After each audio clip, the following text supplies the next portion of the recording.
Uh, we kind of had an idea after last year to let some of the guys from Sorinex intro the speakers, so it gives Bert a chance to not to have to come up here every time. So as soon as we all agreed, I'm like, well, I got Adam Nelson. I got an intro to this guy because I have a little history with Adam that you probably don't know. We know he's a gold medalist. We know he's thrown almost 74 feet. He's world champion. He's been all over the world as a shot putter, but I have some couple stories that you probably don't know. 1997, he comes down to C-Ray relays. I'm throwing for Tennessee. He's throwing for Dartmouth. He's probably a favorite guy. He's probably throwing a little farther than me at the time. He was off. He was throwing left sector fouls, left sector fouls, left sector fouls. I finally think he got one in. It was about 57 feet. I think I threw around 61 that day. It's the only time I ever beat the guy. So I felt bad. I felt bad that I beat Adam. So I invited him to a big party afterwards. I was like, hey, I know I kicked your ass, but here's what I'm going to do. I'm going to invite you to a keg party that we're going to have later. Here's the address, okay? This was all way before cell phones, thank God. Okay, so Adam shows up. I'm like, oh man, you made it. So we go straight to the back where the keg was on the back porch. Everybody else had to stay in line to come get their beer cup by cup, but we just took over the back porch along with some other throwers, and we didn't get in line. We just stayed back there and pumped it for other people, but filled our cup as needed. So I knew right away how competitive this guy was, because after probably about 20 to 26 cups of beer, he wanted to have a peeing contest who could pee off the back balcony the farthest. So us throwers were lining up, ready, go! We're watching, oh, and Adam's kicking our butt. He's like, I'm peeing farther than you guys. You might have beat me this morning, but I got you in the peeing contest. So fast forward, we go to NCAAs later in June. It's anybody's competition. There's about 6 guys that can win this. And I think I throw 61 feet. I'm sitting around 5th or 6th. It goes into the 5th round. I think Adam's sitting around 3rd or 4th. He's ahead of me. Again, it's anybody's comp. Anybody that throws around 63, 64 feet that is going to win this thing. 5th round, it starts pouring the rain. Not drizzling, big drops, buckets, pouring the rain. I watched 9 guys that made the finals just start doing this. Basically saying, well, it's over. Everybody went up, took their 5th round throw in the ring.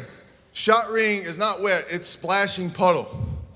Everybody's performance, boom, drop, drop, drop. Everybody's 2, 3 feet down. Can't throw in the rain, can't throw in the conditions. This guy comes up, 5th round, PR. 6th round, another PR, wins the competition. Best performance in any condition I've ever seen any athlete. Pour in the rain, 2 PRs, wins the competition. Adam Nelson.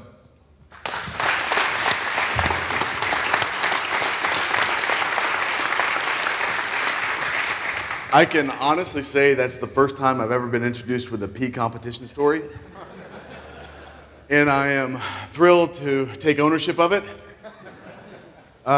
We are who we are, And it's a true thing. I think I won. I'm pretty sure. But it was a lot of beers into the night. I'm really excited to be here. This community means so much to me, and it's not just the strength and conditioning community, it's just a subset of the strength and conditioning community. This guy over here and his father have been committed to my community of subset of the strength and conditioning community, the thrower world, for a long time. And Bert was asking me to come to these events really from the time they first started, but like Judd, I couldn't come because it always conflicted with a major competition or was in the final stages of preparation for a major competition. Finally, about 4 years ago, I was able to come. And it was a much different event than it is today, a little bit smaller, but that still that same feel. You walk into this room and you feel like you're part of a family. And I want to stress that today because at that time in my life, I was transitioning from sports. I'd known myself only as an Olympic athlete. For 15 years after college, I was training with one specific goal: win an Olympic Games. That's who I was. And it was an evergreen thing. Every 4 years, it was a new goal. Like, I didn't have to think about anything else. It was already decided for me. And so when Bert finally got me up here, I really didn't know who I was. And quite honestly, I wasn't dealing with this transition very well. I was struggling really bad, actually. He invited me into the fold. He treated me as part of the family, and he introduced me to other people who are going through their own transitions. I talked to a couple of those guys this morning to make sure it was okay. I brought that up, but you guys have already heard them talk. They were transitioning from the military, they were transitioning from special forces, whatever it was that they were transitioning from. They came and found this community, or I should say, Bert and his father and his family invited them into this community. We heard Judd say something, I think it was Judd yesterday who said it's not a sign of weakness to ask for help, or was that someone else? Okay, it may have been who was, Crispy. Oh, Crispy.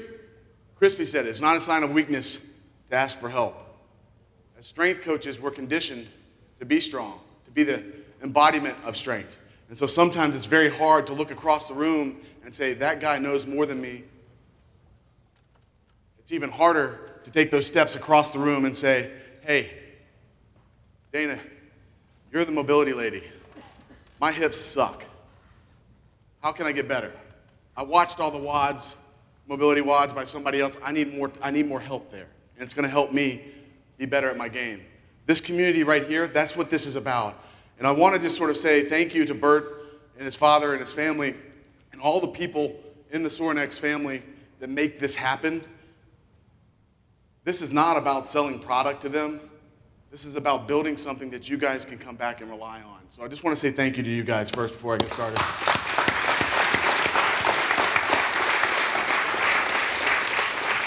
As John referenced, we lost a really big player in the strength and conditioning community just in the last couple of weeks. If you never talked to him, emailed him, or heard him speak, it was a huge loss for you. But I would like to just take a moment, because this is a community about this community, and just honor Fred Hatfield. So if you'll just honor this, bear with me.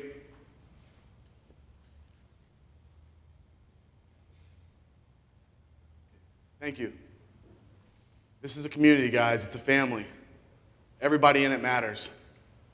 Like John, I have a story. My story started in some ways kind of similar to John's. I was in 8th grade. That's about the only similarity there. He's much bigger. He's got a better head of hair. I don't know how he can.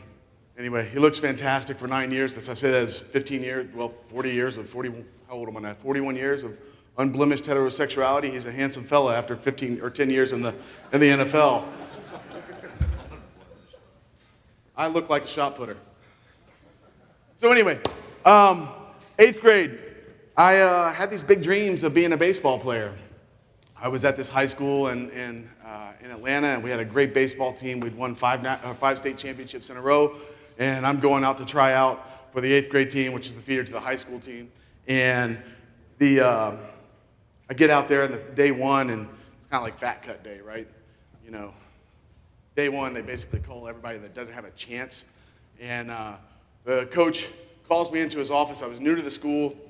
He calls me in after day one, and he says, I'm thinking he's going to give me the attaboy. Look, you're new to the program. You're new to the... I'm like, this is going to be great. I'm going to be fast line. I've never really been cut from anything except for basketball, but that was a vertical challenge. But he says, he looks at me and he goes, son, you're just not good enough. You're not ever going to be good enough. No. Not even if you go and join one of these year-round clubs, you're never going to be good enough. 8th grade. That is reflective of the time. I don't think you can have that conversation anymore with any kid and not get sued today. He's told me I wasn't good enough. I saw this as a blessing in disguise. I said, well, I'm a football player anyway. I'm going to make it in the NFL. And I went home and I told my dad, I said, Dad, I got cut from baseball today, but it's okay because I'm going to double down on my training for football and, take the next 6 months, get ready for the football season. It's going to be awesome. Well, you can get a job. 12 years old, Atlanta, Georgia, 1988. The job opportunities are pretty scarce. The only bead on a job was working at the Baskin-Robbins with a lady named Miss Hawk, who liked to, let's just say she liked to hire young boys. True story. So he said, or you can go out for another after-school activity. Well, see, I thought of myself as a pretty smart guy, and I'm like, well, track does not have a cut policy. So that's a guarantee.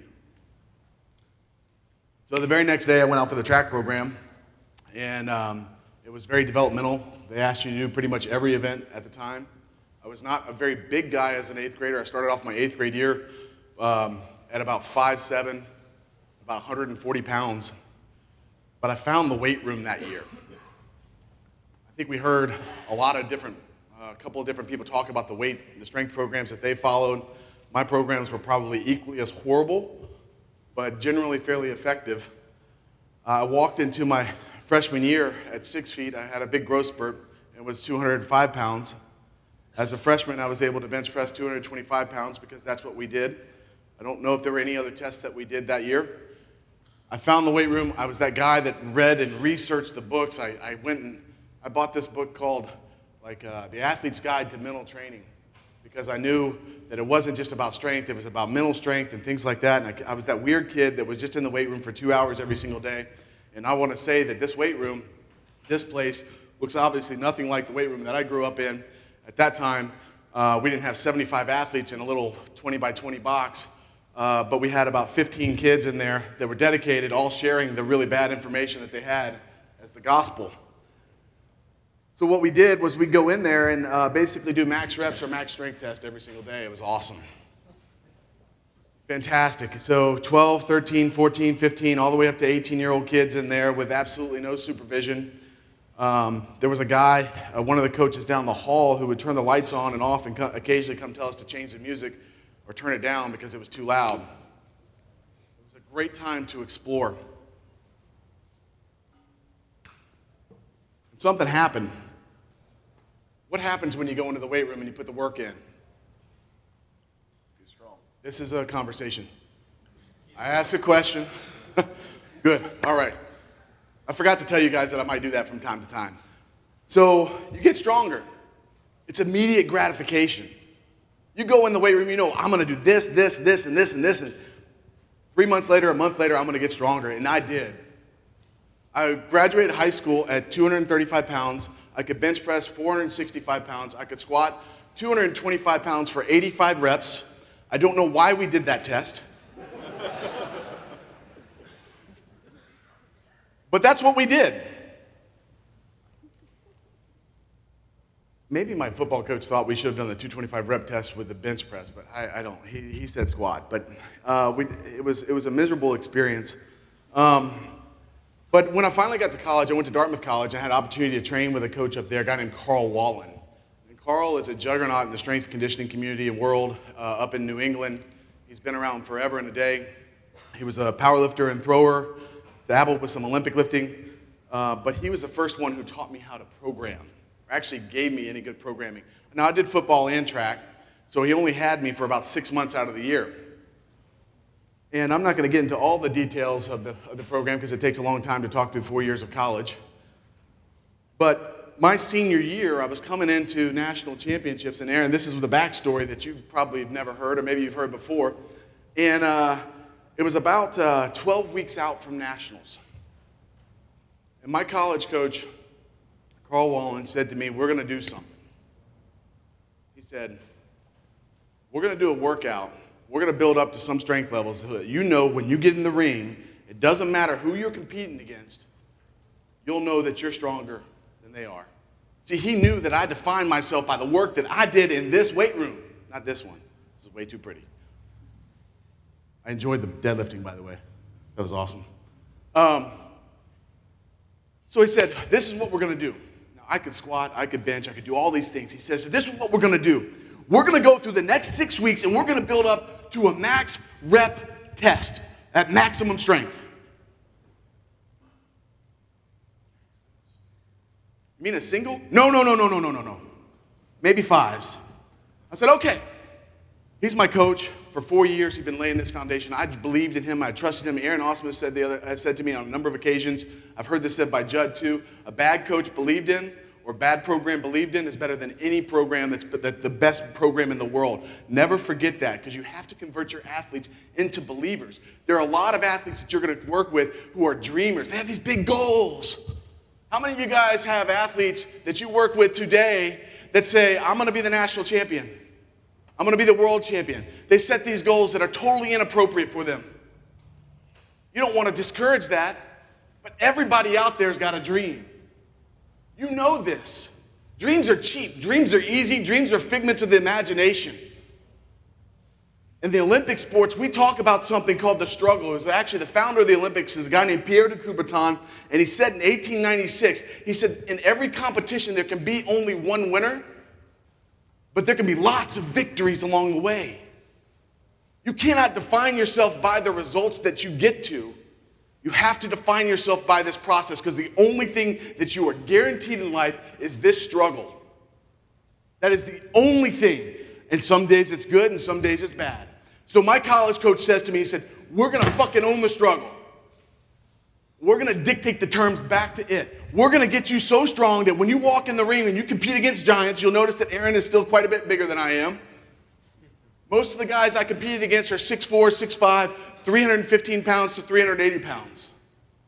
Most of the guys I competed against are 600-pound bench pressers, 200-kilo cleaners, 400-pound whatever.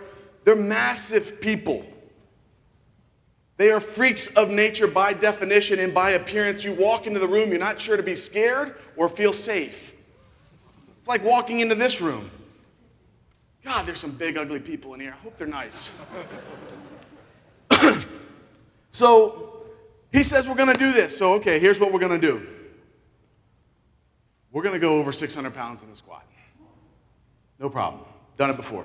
We're going to start off at fives. So we work, first week, it's like we hit 600 pounds, one set over 5. Second week, 615, two sets over 600, 615. Third week, 635, so on and so on. Still 5 reps each time. We get to the final week of this. We're about 6 weeks out from the national championships. And he goes, you're going to do 665 today, son. This is my coach.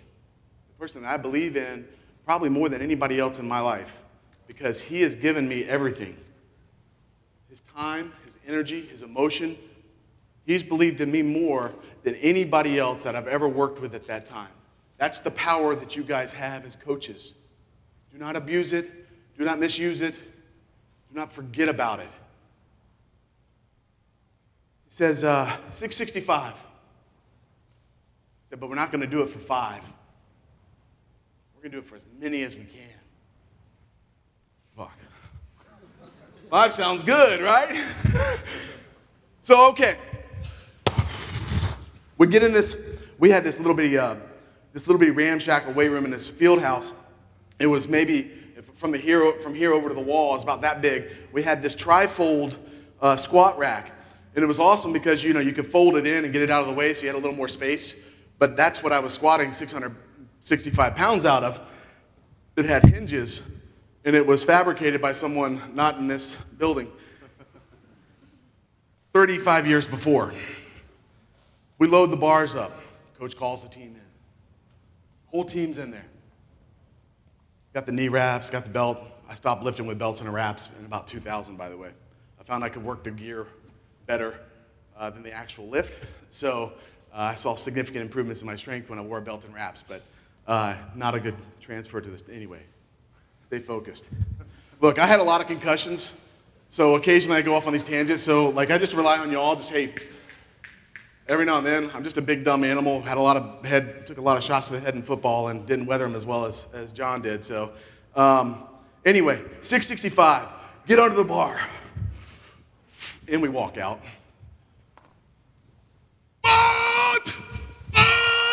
Get through 3 reps, get through 4 reps, get through 5 reps. He goes, 2 more! And I said, okay, coach. On that 7th rep, I feel the blood vessels in my eyes go boom, boom, boom, boom, boom, boom, boom, boom. Everything is starting to go black or maybe red, I'm not really sure. Time is freezing. He goes, 3 more! And I'm like, okay, done. I hit 10 reps. And he goes, 2 more? Boom! boom, fuck you!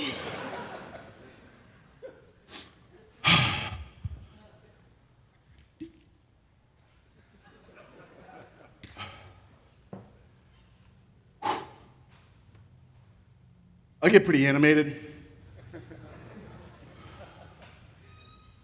So 6 weeks later, when I went to that national championships, I knew that despite the fact that I was competing in a world of giants, there was not one in there who was stronger physically or mentally than I was. So when the conditions turned and everybody else ducked their head, I said, this is my time to shine, baby. Here we go. I've been living and competing in New Hampshire. Literally the week before, I had to shovel ice out of the ring in a hailstorm. And 3 feet of snow, uphill both ways, all that stuff, you know. So anyway, I was better prepared. My senior year, my college coach comes to me after this, and he says, and he'd been saying this, I don't know how many times he said this to me, but he says, Adam, he says, you've got a gift. And I know that you've got other opportunities. God knows they're going to pay more. But you're really good at this. Give yourself 3 years. Train for the 2000 Olympics. He would call me into his office about once every 2 weeks to sit me down because, like Judd, I like to experiment with this whole alcohol thing. And usually have this come to Jesus session about getting serious and then telling me that I had a gift. But as an 18, 19, 20, and 21-year-old, I knew more than this old man. I didn't want to hear it. The reason why I'm sharing this with you is because what's the one thing that we do as strength coaches? Over and over and over again. We repeat ourselves. And sometimes it's beyond you. Why this guy who you've been coaching for 4 years still does not understand how to properly rack a clean. Still does not understand that they have to eat before practice at some point. Still does not understand just the basics. It's not a question of intelligence most of the time, unless you work with football players. Sorry, it's not true. There's some smart guys out there. John, that's one. I'm picking on football players, but you have to repeat yourself a lot. And you're not repeating yourself because they're not listening. I promise you they're listening. It's just that the timing's not right.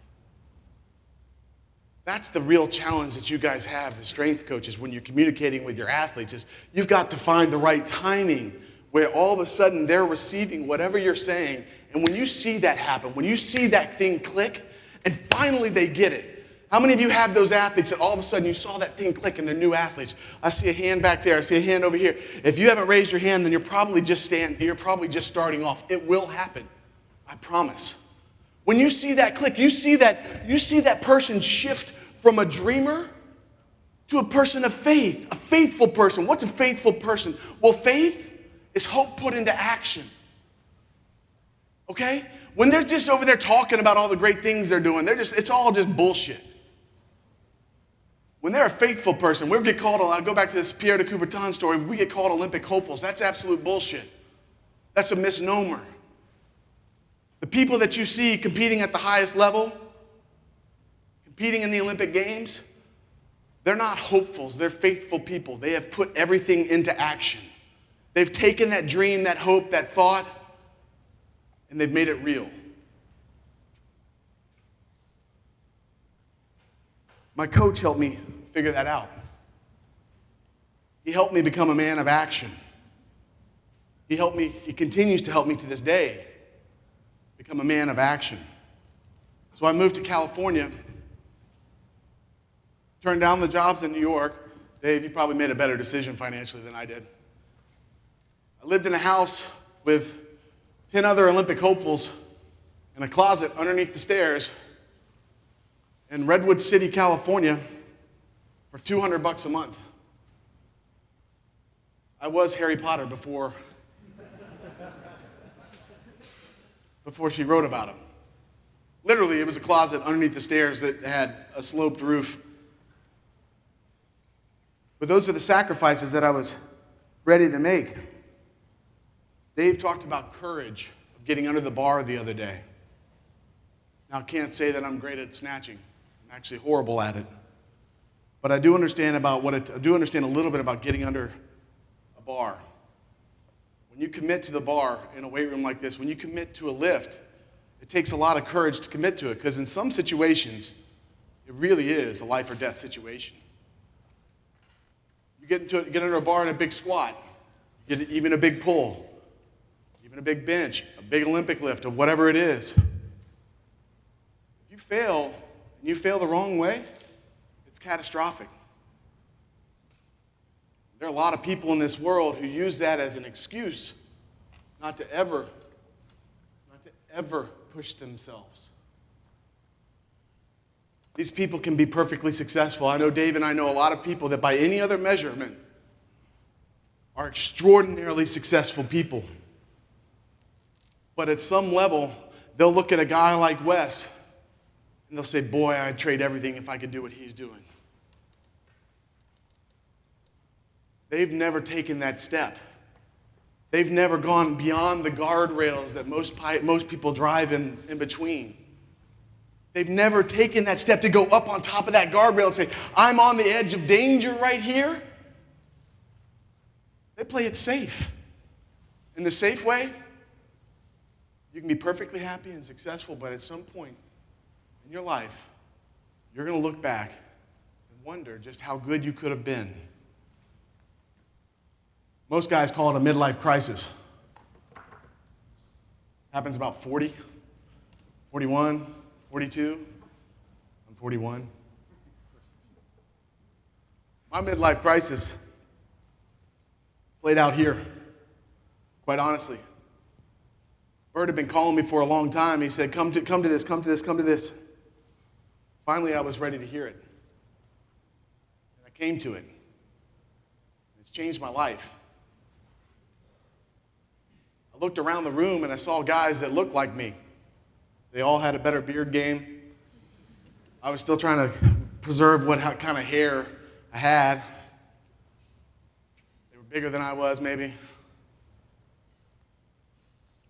But at the bottom line, I saw a group of people that were committed to the same values and principles as I was as an athlete, who may not be actually competing actively in any sport, but are still competing in this thing called the game of life. You guys have those foundations. You guys are the builders of those foundations for your athletes while they're under your tutelage and your care, but also even beyond. And it's a real shame to me sometimes that doesn't get appreciated the way it should be. I read an article just recently about this hotel in the Middle East called the Burj Khalifa. It's the tallest hotel in the world. It stretches thousands of feet into the air. Maybe not thousands, but 1,600, I think is what it is. Huge. And it has a foundation of 198 board piles that go 200 feet into the ground. The most magnificent part of this structure can't be seen by the human eye. But without it, it doesn't exist. Nobody can appreciate the things that this building has to offer without this massive foundation.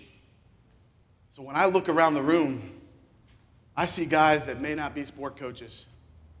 I see guys that understand that what you see is not always as important as what's beneath it. That foundation, those board pillars, y'all are the ones that pour those pillars. Y'all are the ones that solidify that base so that your athletes can be great, so that your athletes can shine.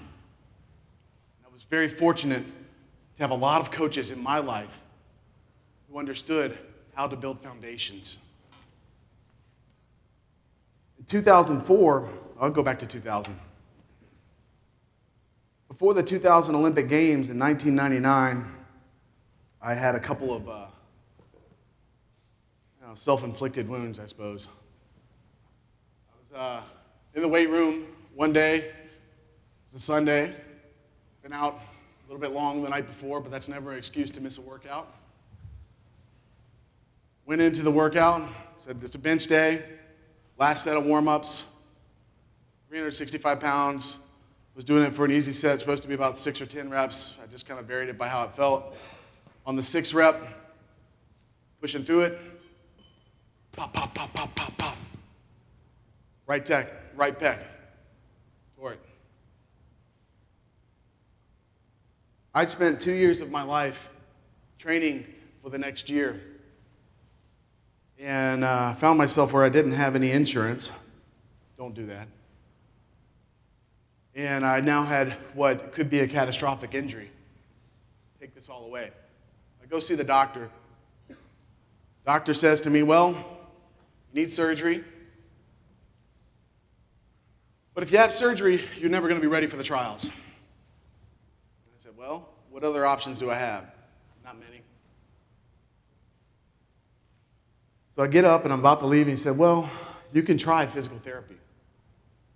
Maybe it'll heal enough for you to get back in the ring in a shorter time frame. Can't make any promises, though. Look, I just wagered my whole post-collegiate career to come out to California, live in a freaking 5-bedroom house with 11 other people underneath the stairs. I like my odds here. Okay? So I said, okay, I did it. And I started doing physical therapy three times a week for 6 hours every single time with a lady up in San Francisco by the name of Lisa Giannini. And she helped rebuild me. 5 months later, I was ahead of schedule. I felt like I needed to get back under the bar and prove that I could still push heavier weight. And I was able to hit 405. Scared shitless, but I did it. 2 weeks later, I get invited to my first competition of the year, this first competition in North Carolina. USA Track and Field had called me. They said, hey, can you come out to this competition? I said, yeah, I can come out to this competition. When is it? They said Friday. I'm like, fuck, I work. Okay. So, well, Wednesday. We can get you out on Wednesday and all this stuff. I said, okay, no problem. I walk into the hotel. I do all this stuff. I get there. I walk into the hotel, and the first thing I see are two of my competitors who are talking about the pending Olympic trials. The 2000 Olympic trials. They're talking about who's going to make it. Andy Bloom and Kevin Toth. You know both of those guys. And I walk up, and I've known those guys for a long time, and I said, hey guys, and they're not stopping their conversation. They acknowledge me, and they go, well, we've got John Godina, C.J. Hunter, Andy, Kevin, Brian Miller, and I'm looking at them. They've already named 5 people. I look at them and say, guys, I'm right here. Oh, yeah. Yeah, you're on the bubble. I looked at him right now, and I said, y'all just made the biggest fucking mistake of your life. Went upstairs angry. Went to bed angry. Woke up angry. Very angry person that day and the next day. I went out and PR'd. I got second in the competition. I threw 70 feet 5 inches. Beat those other guys. Lost to the guy who was the defending world champion at the time, and he had to PR to beat me. We're a few weeks out for Olympic trials, 2000. I'm feeling the momentum start to push in my direction. I'm feeling like I'm going to be the master of my destiny. I've laid this foundation. I've built this process. I am ready to go. I go to the 2000 Olympic trials, and I knew what was going to happen. There was not a doubt in my mind. 6 throws in a competition. Really tight competition. Some great throws are going on. I step into the ring for my last and final throw. I'm in 3rd place at the time. I wish I could tell you it was 4th. I almost took a little bit of poetic license there and just said I was in 4th. They take the top 3 to the team. But I was in 3rd place. And I got into the ring. And I like to get a little bit animated. Save that one for later. But I felt it. They actually had to hold the 100 meters because the crowd was so into it. And I can tell you that's a fucking huge victory for a shot putter. It's like a big, you know? So they held the 100 meters for me to take my final throw. 72 feet, 10 inches, the farthest throw in 7 years. I went from being on the bubble to the favorite for the 2000 Olympic Games. 5-foot PR in 1 year. I can tell you some of the emails I got afterwards and phone calls were not necessarily, there were some accusations going on. There was a lot of, what are you eating? I can honestly tell you that I've never taken drugs, and that's a big part of my story. I was never around it. It was never an option for me. I've seen drugs 3 times in my, maybe more, 3, but I think 3 times in my life. Just 3.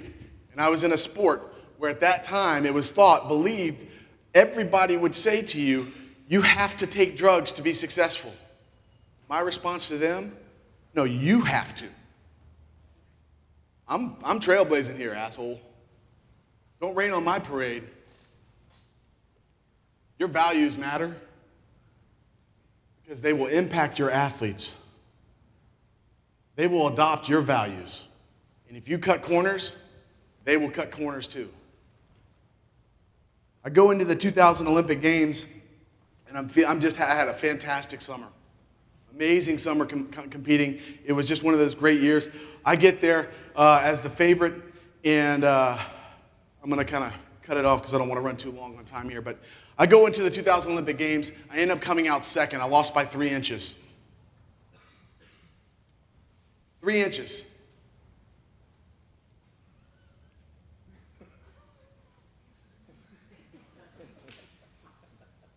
Damn it! Okay, so anyway, I lost by 3 inches, and all I can tell you is that everybody that I was talking to said, look, I know this sucks, but own that silver medal because you won the silver medal. I said, fuck, I lost the gold. You know what that meant to me? 4 more years. 4 more years has been a mantra of my life for a long, long time. 4 more years. 4 more years. So I'm like, look, I have learned a lot. I'm going to backstep a little bit. I had this opportunity to meet Tommy Lasorda in the 2000 Olympic Village, and he shared some knowledge to me that I'm going to share with you guys here today. It's kind of been an undercurrent in my whole talk today, but he said something. Now, I'd made it to the Olympic Games. I'd won a national championship. I hadn't gotten second at that point, but I was at the highest level you can possibly be. I'm walking out of the Olympic Village cafeteria, and Tommy's over there holding court. That man is a master storyteller.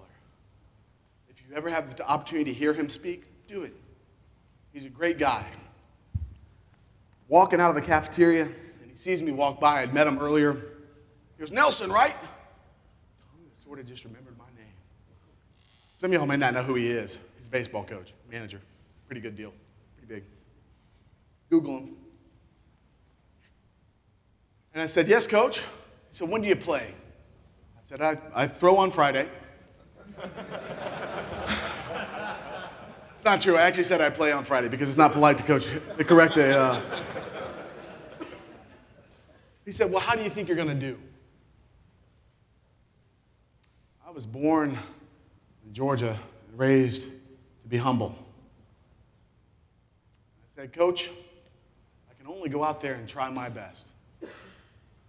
Seems like a good answer, right? I saw the blood start to boil. And I'm like, what the hell? This man went from this congenial old grandfather to someone who, quite honestly, I was worried was going to kill me. Like that. Try! Losers try! Winners go out there and do, boy! You got to go out there and do! Now, I don't know what he said after that. Because when the mob gets frenzied, the mob gets frenzied. And I just started, okay, yes! 665 pounds, here we go, baby, I'm ready to go. Put me in, coach. There is a difference between trying and doing. I'd made it to the Olympic Games, and I did not actually know that difference. Maybe at some level I had, or I did. But for some reason, he said those words at that one right moment, and all of a sudden it clicked. I can promise you on that day, that was the day that I transitioned from being a trier into a doer, from being a hopeful into a true faithful, from being an Olympic hopeful into an Olympian. I've been very blessed to have the conversations with the coaches that I've worked with. For 4 years, I was doing. I walked into the 2004 Olympic Games as the favorite. I'd already thrown a meter farther than everybody else that year. I was ready. Athens.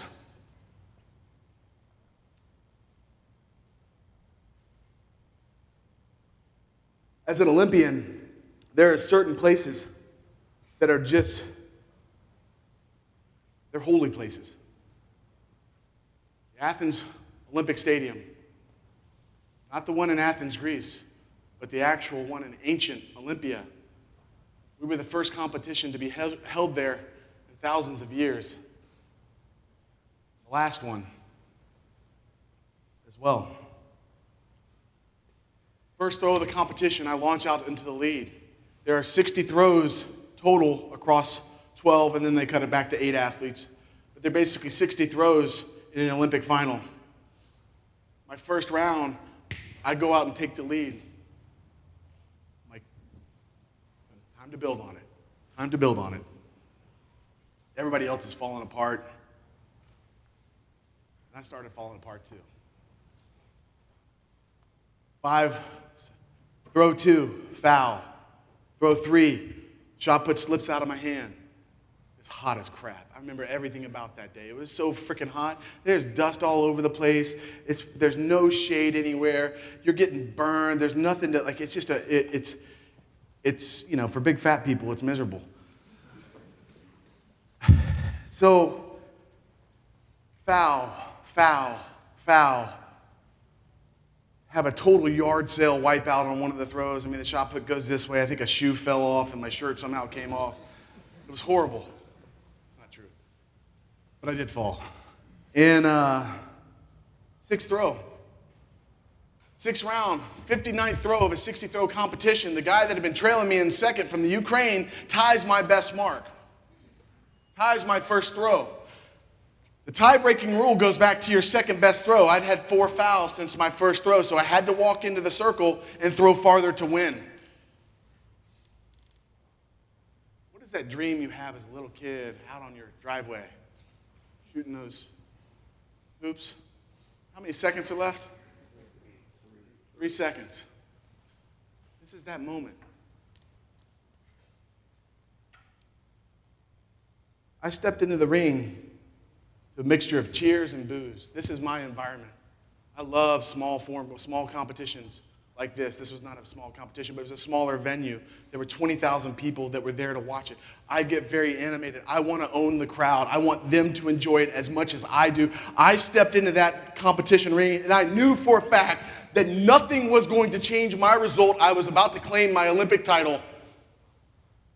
World went silent. I step into the back of the ring. Feel the coolness of the shot put on my neck. I can feel the hairs on the back of my neck stand up.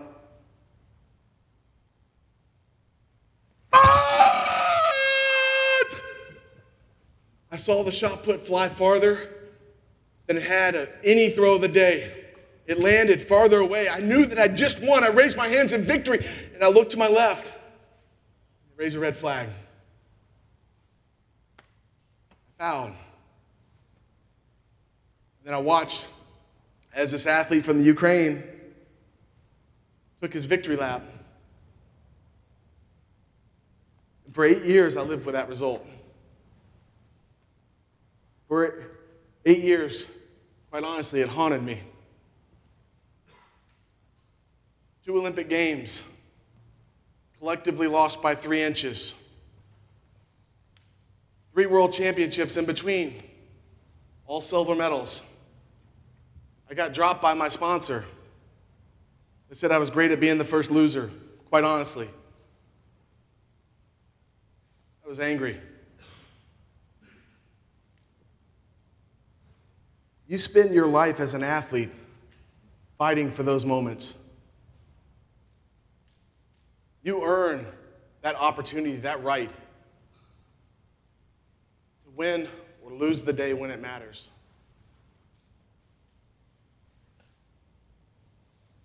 Eight years later, I get a phone call from a reporter. And she says to me, she goes, "Adam, have you heard anything?" And I said, "I have no idea what you're talking about." Little PR lesson for you. When a reporter asks an open-ended question, ask for clarification. So what are we talking about? They retroactively tested 100 samples from the 2004 Olympic Games. 5 athletes tested positive. One of them is rumored to be the shot putter from Ukraine. I said I hadn't heard anything. 8-year statute of limitations was coming to a close. The Olympics were just a couple weeks away. This is in 2012. I'd pulled my groin 6 weeks before those Olympics, despite the fact that I had one of the world leading throws. I could not make it to the Olympic. I could not compete in the Olympic trials, at least not to a level where I could be competitive, because what happens over time, our bodies age, and we're no longer capable of doing the things that we used to do when we were younger, and recovering in that same fashion. The days of healthy, high-performing competition get fewer and farther between. This time, the injury was going to be too great for me to overcome. So I thought my Olympic story was over. I get this phone call. The London Olympics go by and I hadn't heard anything. And I'm like, well, the statute of limitations just ended.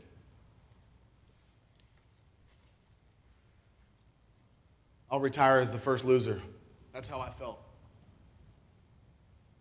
Get a call in September of that year, and the same reporter says, "Have you heard anything?" I said, "No, we got to work on this." I said, "You got to." She says, "IOC is meeting today to discuss whether to vacate or reallocate the medals from the 2004 Olympic Games." As she finishes that sentence, she said, "Oh my God, it just hit the wire. You're the Olympic champion." I was in my car driving to the Atlanta airport. I had to pull over on the side of the road, try to process what this meant.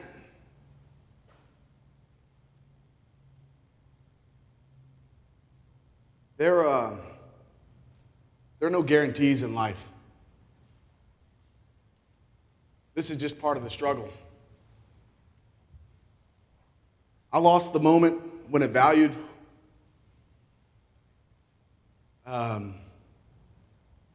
This is where it gets real, guys. Sorry.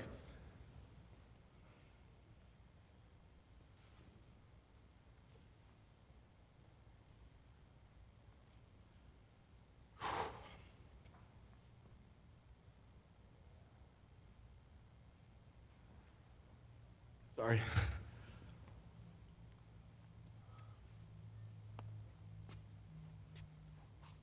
I started off talking about this community. It was about that time that I got another call from Bert. He said, "Why don't you come to SummerStrong?" And I did. And I don't know if it was the timing of the call or the message that I heard from people, but I realized that my situation, the things that I thought were so horrible, they weren't that bad. And it took till July of 2013, I got a call from the IOC, or from the USOC, saying, "Can you meet us at the Atlanta airport?" And I said, "Yeah, sure, what for?" "Oh, we'd like to give you your medal." So I drove down to the Atlanta airport, and it wasn't Chick-fil-A. It was Burger King. did come with a free toy. I gave it to my girls.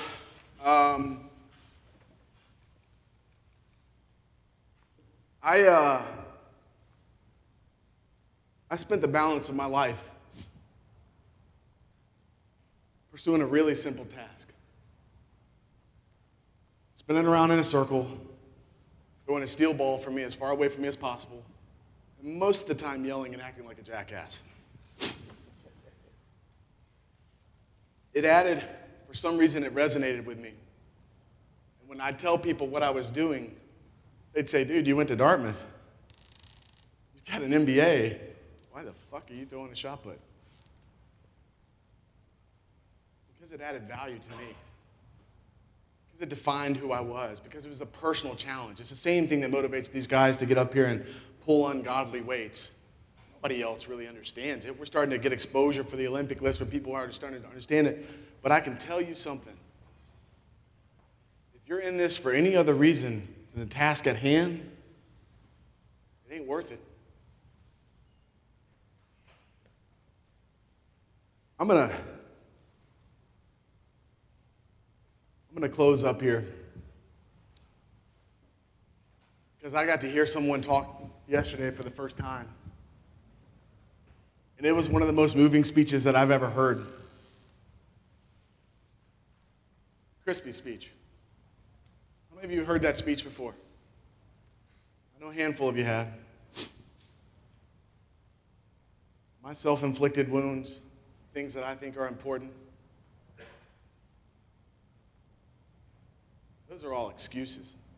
If you're looking for an excuse in life, life's going to deal out a lot of them, and all of them are perfectly valid. When I see a guy like Crispy and some of the other folks that are dealing with real shit, there's an excuse you can make, but it's a figment of your imagination. It's a dream. If you want to live in that dream, it's fine. Me, when I came here for the first time, I saw this family. They embraced me, they invited me in, and they started to remind me that there's more to life than throwing the shot, but there's a way to take all this information. There's things that don't necessarily, they aren't the big excuses. They're the reasons why you do things. I'm just going to close here, and I hope he doesn't mind it. But his words really meant a lot to me yesterday. Thank you. Crispy the fuck on.